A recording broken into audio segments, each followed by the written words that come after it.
Hey friends, and welcome back to the channel. Today we're diving once again into Garten of Banban 9, the new chapter of the saga that everyone's been waiting for with excitement.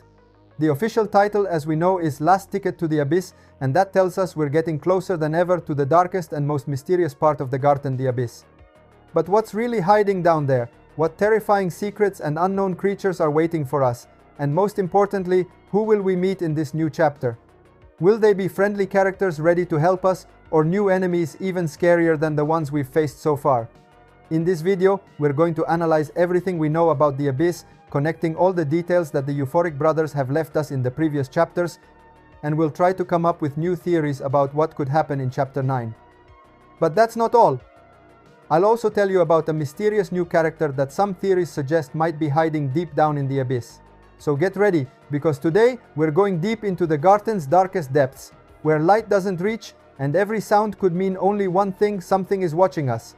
But before we begin, don't forget to leave a like on this video if you can't wait to play Garten of Banban 9, and subscribe to the channel so you won't miss any of the next theories and updates about the series. Alright, let's get started and find out together what might be waiting for us in the Abyss of Garten of Banban. Alright, now let's summarize everything we know so far about the Abyss. As I mentioned before, a few days ago I made a video where I analyzed a very important document that talks exactly about the Abyss. And this document has uncovered some very interesting and at the same time disturbing details. First of all, what becomes very clear is that the Abyss is a part of the Garten completely unexplored by humans. No one has ever had access to that area until now. It's not just some underground zone, but a deep, dark place. And that alone shows just how dangerous it is to go there. But the second detail is even more terrifying. The Abyss is inhabited by creatures. According to the document, these entities are aggressive. And in this video, I really want to focus on this second detail, the creatures of the Abyss. Who are they exactly? Are they experiments created by the Banban's kindergarten and later abandoned down there?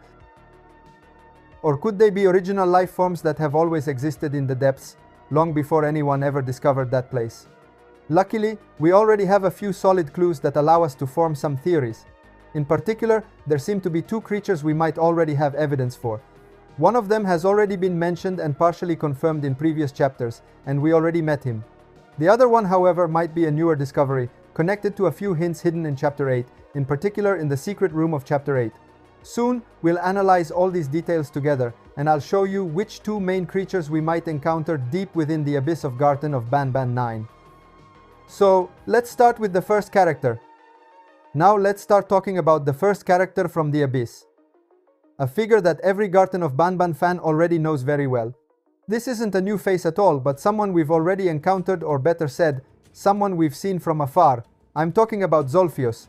Zulfios is one of the most mysterious and unsettling characters in the entire series.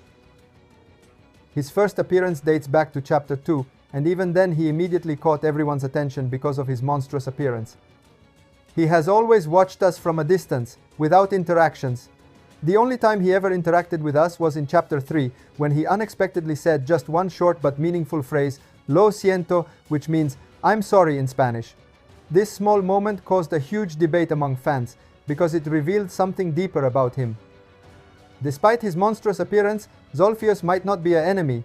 He could be a creature trapped or forced to remain in the Abyss, aware of his own condition, and somehow sorry for what he has become. As we know, the lore of Garten of Banban is full of clues, cryptic lines, and mysterious connections, and Zulfios is one of the best examples of that. This theory seems to be confirmed by several hints. In Chapter 4, Banban himself mentions a character who has lived for a long time in the depths. This character is Zulfios. This completely changes how we see him. He might not be just another experiment from the kindergarten, but something secret, hidden deep within the darkest parts of the facility, perhaps even within the Abyss we'll explore in Chapter 9. But what was Zulfios doing down there? Why does he watch us? And why does he seem to feel remorse, shown through that chilling "I'm sorry"? Could it be that Zulfios knows the truth about the Abyss, and that his role in the upcoming chapter will be far more important than we imagine? Many clues suggest that we'll see him again soon, and this time, he won't just watch us from afar. He could become our guide in the Abyss, or our doom. And maybe, only by descending deep enough, we'll finally understand who Zulfios truly is. Now let's move on to the next character, and this one makes things even more interesting.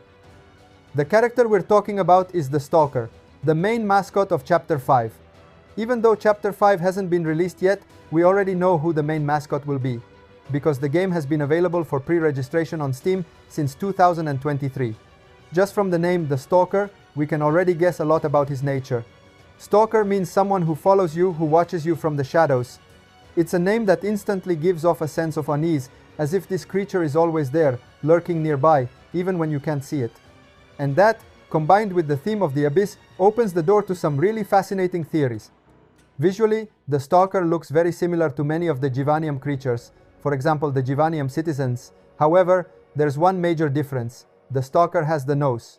It might seem like a small detail, but it could actually be extremely important. No other Givanium characters has a nose. This could mean that the Stalker is an evolved mutation, a Givanium life form that adapted to survive in the abyss, possibly developing new features to breathe or sense its surroundings in the total darkness and crushing pressure of that world. And things get even creepier when we look at what happens in Chapter 8. In party in the secret room. Inside that room there's a monitor, turned off at first. But when you switch it on, you'll see the Stalker's face appear on the screen, along with a chilling phrase that the truth will be uncovered. At first, that line might sound simple, but within the context of the series, it carries a much deeper meaning. It could be referring to the truth hidden within the abyss, the secrets that have been buried there since the beginning of the Garten story. But what exactly is that truth? Why did the humans want to reach the abyss in the first place? And what kind of experiments were they planning to do down there? Did they want to study the life forms that live in the depths? Or did they actually create those creatures themselves, unleashing something they couldn't control? One of the most popular theories among fans is that the Stalker isn't alone. There could be many creatures like him, all living together deep within the abyss. Maybe they formed colonies or strange ecosystems, adapting to eternal darkness and the hostile environment of the depths. They could even be the original prototypes of all the mascots we've seen in the Banban's kindergarten. If that's true, then the abyss wouldn't just be a location, it would be the origin of everything, the birthplace of all life in the Garten universe. And don't forget what we learned from that secret document mentioned earlier. The creatures of the abyss are extremely aggressive. They don't react to humans with curiosity, but they attack on sight. Which means that if the Stalker really comes from the abyss, he definitely won't be friendly. The same goes for all his kind. Imagine descending into the depths, surrounded by total darkness, and suddenly hearing footsteps behind you. No voice, no breathing, just the sound of something following you. And then, in the distance, two glowing eyes staring right at you. That's the Stalker, and the truth he promises to reveal might be far more terrifying than we ever imagined. Thank you so much for watching the video until the end. You are amazing. Let me know in the comments what you think about this. Don't forget to subscribe to the channel and turn on the notification bell for the next video. Thanks for watching. Bye bye.